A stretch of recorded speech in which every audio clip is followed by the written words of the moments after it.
আসসালামু আলাইকুম। গুপ্তবিদ্যা সন্ধান ইউটিউব চ্যানেলে সবাইকে সুস্বাগতম। চোখের বেদনা তদবির। সর্বদা কোরআন পাঠ করলে চোখের জ্যোতি সমভাবে থাকেও চোখে কোনো বেদনা বা পীড়া হয় না।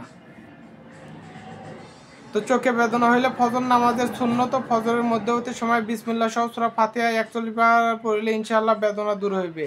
ইয়া পরীক্ষিত। এই আমলে অত্যন্ত ফজিলত ও সূরা ফাতিহা তফসিরে দ্রষ্টব্য। সূরা কাউসার ৩০ পারা গোলাপ জলে পড়িয়া প্রত্যেক দিন চোখে দিলে চোখের জ্যোতি বৃদ্ধি হয় ও বেদনা দূর হয়। যে ব্যক্তি অজু করার পর আকাশের দিকে চাইয়ে একবার সূরা কদর পড়িবে, ইনশাআল্লাহ তার চোখের জ্যোতি কখনো নষ্ট হবে না। এই সূরার তসবিহ দ্রষ্টব্য। তো সবাই ভালো থাকবেন, সুস্থ থাকবেন। দিব আপনাদের মাঝে গুরুত্বপূর্ণ ভিডিও দিব। এগুলো দিতেছি, এগুলোর দরকার আছে। আসসালামু আলাইকুম।